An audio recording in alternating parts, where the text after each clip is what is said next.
Hello board students class 10th and 12 कैसे हैं आप सब लोग। आई होप आप सब बढ़िया होंगे। This side Mohit senior, welcome back to our YouTube channel. जैसे जैसे कॉपी चेकिंग का प्रोसीजर आगे बढ़ता चला जा रहा है वैसे वैसे बच्चों के मन में डाउट्स कंफ्यूजन जो बढ़ते चले जा रहे हैं।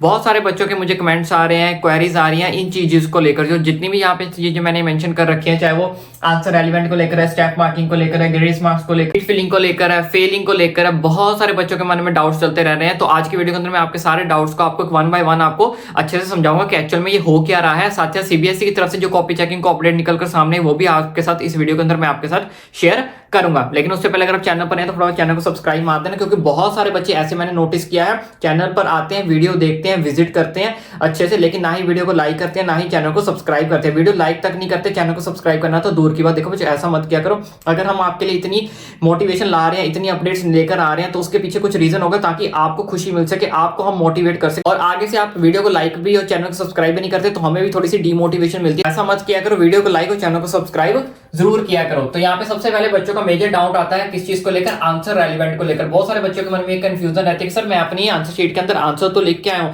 लेकिन वो प्रॉपर ठीक नहीं है, जस्ट आंसर मेरा क्वेश्चन से रेलिवेंट है, तो क्या मुझे इस चीज के मार्क्स मिलेंगे, क्या मैं पास हो जाऊंगा? डेफिनेटली आपको इस चीज के नंबर मिलेंगे, क्योंकि सीबीएसई की तरफ से ऐसा कभी भी ऑर्डर नहीं आता कि पूरा बच्चे का जो क्वेश्चन है उसको एकदम से क्या कर दो, क्रॉस कर दो।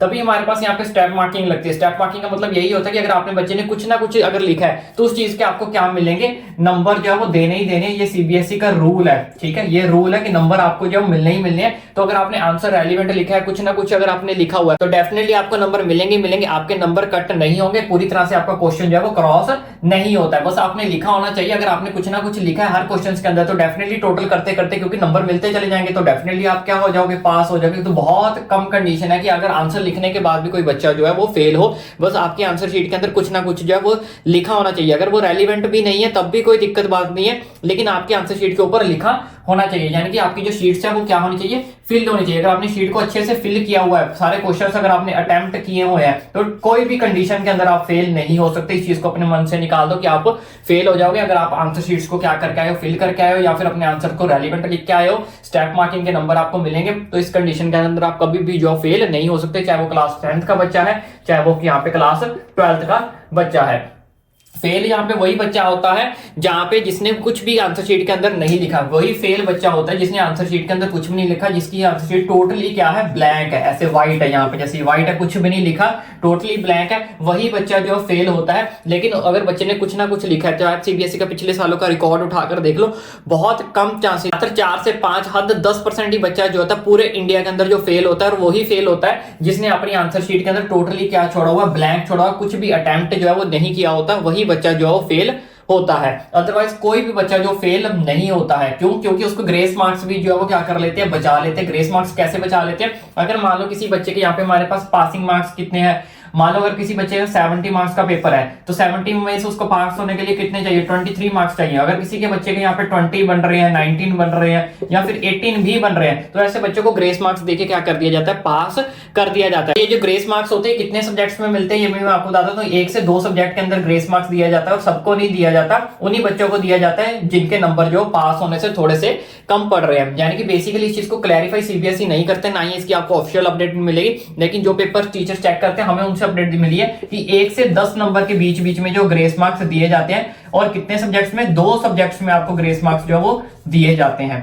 ऐसा नहीं है पर्टिकुलर 1 से 10 मार्क्स पर सब्जेक्ट में मिलेंगे, टोटल 10 मार्क्स मिलेंगे आपको 2 सब्जेक्ट्स में। यानी कि हर एक सब्जेक्ट में 5-5 भी मिल सकते हैं, किसी एक में 6 मिल जाएगा, एक में 3 मिल जाएंगे या 4 मिल जाएंगे, किसी में 5 और 5 मिल जाएंगे, किसी में 3 मिल जाएंगे और किसी में 7 मिल जाएंगे। ऐसे यानी कि टोटल आपको 1 से 10 नंबरों के बीच में ग्रेस मार्क्स दिए जाते हैं, और उन्हीं बच्चों को दिए जाते हैं जो बच्चों के पास होने के मार्क्स जो है वो कम पड़ रहे हैं। हर बच्चे को ग्रेस मार्क्स जो है वो नहीं दिए जाते। अब यहाँ पे एक और बच्चों को कंफ्यूजन था कि क्या मेरी आंसर शीट फटाफट टीचर चेक करके ऐसे साइड पे रख देते हैं, या मुझे उस चीज के पूरे नंबर मिलते भी हैं या फिर नहीं मिलते। तो देखो बच्चों, मैं इस चीज का आपका डाउट क्लियर कर देता हूं, क्योंकि जब भी आपके एग्जामिनर इवैल्यूएटर जो होते हैं, जो आपके पेपर चेक करते हैं, वो सिंगल टीचर नहीं होता, वो कम से कम 2 से 4 टीचर्स होते हैं। उसमें भी आपका एक सीनियर टीचर होता है। पहले आपका एक टीचर आपकी कॉपी चेक करेगा, अगर बाय द वे उससे कोई क्वेश्चन छूट जाता है, कोई ऐसा लगता है कि उससे आपको कम नंबर दिए हैं, तो दूसरा टीचर आपका पेपर चेक करेगा, लेकिन वो स्टूडेंट के फेवर में ही चेक करेगा। ऐसा नहीं वो टीचर के फेवर में होगा। अगर जहां पे आपका नंबर बढ़ रहा होगा वो डेफिनेटली आपका नंबर क्या करेगा, बढ़ाएगा। इस तरह से वो देखा जाता है कि किसी टीचर ने अगर आपके नंबर जो कम तो नहीं दे दिया, मान लो पहले टीचर ने आपके नंबर प्रॉपर मान लो 2 मार्क्स दे दिया, अगर दूसरे वाला जो टीचर वो देखेगा कि नहीं यहाँ पे 2 मार्क्स दिए, यहाँ पे 2.5 बन सकते हैं, तो आपको 2.5 जो है वो